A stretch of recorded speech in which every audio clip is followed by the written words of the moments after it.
podcast or YouTube videos, take little tiny valuable clip and repurpose those and publish them on your social media content. So I own a media agency that does this thousands of times per week for clients across all platforms. We take long form podcasts and YouTube videos, find little snippets of those, 45 seconds, 30 seconds, 60 seconds, whatever it is, clip that out, contextualize it for platforms, and then get it published. And this is one of the most effective ways to be able to create content for consistent daily content on your social media platforms, whether it's Instagram Reels, TikTok videos, YouTube Shorts, Facebook Reels, LinkedIn content, whatever it is. This is a really great and efficient way, and you'll see this on my content specifically, to get consistent content out. So we're going to talk about a few easy methods and some things to think about when it comes to actually doing it this way, because it's not just as simple as taking little clips and then publishing them.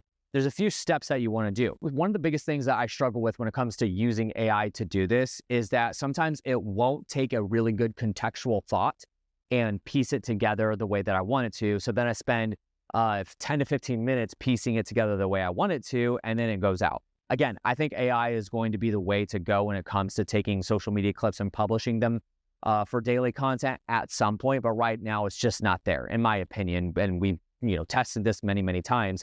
I think there's a couple of really good platforms that really do help with this, but from a general standpoint, it can be really difficult to take long form video and just have AI automatically clip out a banger clip. Now, sometimes it hits the mark, sometimes it does well, but then other times I spend time, trying to contextualize it and make it make sense. Which brings me to my very first point when it comes to the importance of understanding context and value when you're clipping out these micro clips for your social media content. One of the first things that you have to do when it comes to this is the hook. So a lot of people miss out when it comes to creating content. I started this video with a very bold statement that probably hooked your attention, and you're at this point in the video and you're like, I'm still interested because Josh is delivering value. However, the way I started the video is what hooked you into it in the first place. And this is what AI doesn't do well, and this is what you really have to focus on when you're clipping content from long form videos, is that very first 3 to 5 seconds, and normally even shorter than that, because the pace that people scroll through their phones on Instagram Reels or TikTok or YouTube Shorts can be at a very rapid pace. People can go through 1,000 videos in under 60 seconds and finally find one that makes sense for them, and then they'll, it's a thumb stopper, so they'll stop and watch it. So you don't have a lot of time to be able to capture their attention. So I'm going to amplify the fact that you have to start off with a really strong statement or a really strong question. If you don't start off with one of those two, it's going to be a really, really hard time for you to be able to capture attention, grow any kind of presence on social, because the way that these algorithms work is it's based on the click-through rate, which would be how many people are stopping their thumb to watch your video, and then the retention rate, meaning how many people watched what percentage through your video. So if 10 people watched your video and one of them made it through 100%, but the other 9 dropped off 10% through the video, then your retention rate's poor. It's not going to be shown organically in these algorithms. So it's really important to understand that context, that first statement, is extremely important. And this is why I think that AI sometimes struggles with it, is because it doesn't pick out a really good one, and then you got to go search for it, put it at the beginning. You'll see what a lot of people do. I've seen Gary Vaynerchuk do this a lot lately, is that he will take like a really, really good, strong statement or question, put it like maybe it was in the middle of a statement that he said or a piece of advice he was giving somebody. It was back here, but he'll take it and stitch it to the front as that hook. And then it kind of has this transition and goes into the main video. And then you hear it again later on in the video, but then you're like, oh, I remember he said that at the beginning of the video because that's what hooked me in the first place. And that's totally fine to do. In fact, our editors do that for quite a few clients because it makes sense and it keeps context throughout the entire video, which brings me to my second point. Context is important. If you have a video clip that has a bunch of like random statements in it or a bunch of things that don't tie in together and make sense, and it's not leading to one objective and one thing that you're trying to get across in the topic of the video, that can really hurt your retention rate because people will lose you throughout the video. You really need to make sure that context is retained throughout the video. Basically, that means if I'm talking about the shoe that I'm wearing today, I have to start off with maybe the video, the hook is, here's the best shoe that I picked out for my outfit today. And then the rest of the video is me talking about the shoe. But if I start going off into a rabbit trail and say like, I got this shoe at the Adidas outlet, or, but, on my way there, I actually stopped off for a Starbucks coffee and I got an iced chai and tell me like it was phenomenal.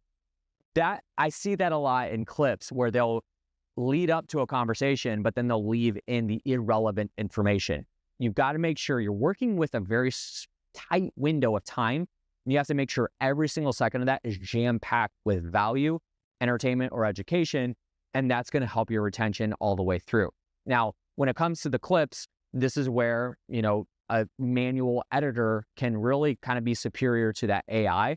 I know in AI tools, you can go in and snip out little clips that you don't want, like Descript does a really good job of this. If you have a video, you could just highlight the text in which you don't want it to come out. But then again, like at that point, the amount of time that you spend doing that, I would rather just edit the video myself. Once again, I'm not beating on AI. Like we use AI a lot in our business, but it's just not where it needs to be completely independent when it comes to pulling clips. Now, if the alternative is, if I'm recording videos specifically for social, like I'm not clipping it out from my podcast or YouTube channels, I'm literally sitting down to record content that's going to be 45 to 50 seconds, and that's it, then yes, hell yes, I will rely on AI to edit that because it will do a good job on that. It's not having to go pull the clips.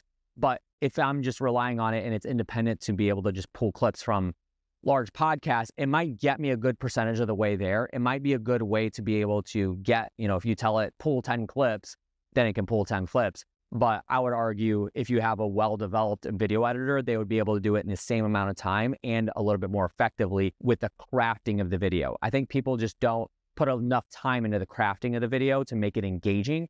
And that's where that can hurt your retention rates and your click-through rates and ultimately your entire presence as a whole. So those are really my thoughts when it comes to creating clips from, and taking clips from your long-form content. And this is one of the reasons why I highly encourage, we manage podcasts for clients.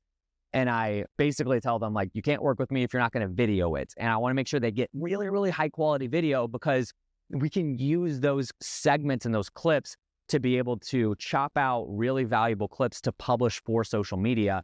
And it's just a win-win all the way around. If a client's like, I have time to record podcasts, but I don't have time to record social media content, then we can just take the podcast clips if they shoot for an hour a week and just clip out. There's more than enough in there to be able to juice out 10 clips or 1 clip a day, 7 clips, throughout the week to publish it on their social media platforms. And it's a really good way to be able to get consistent content to go out on a consistent basis and not having to run out of, content. And then I would encourage you, like if you're on other people's podcasts or maybe you spoke at an event and they gave you the video footage of it, use all of that because then that's just extra stuff that you documented. You don't have to re-record and now you can use it for your social media clips. So hopefully this helped you today in your journey on creating social media content. If it did, make sure you leave a comment below. If you have any questions or further thoughts on this, I would love to hear that.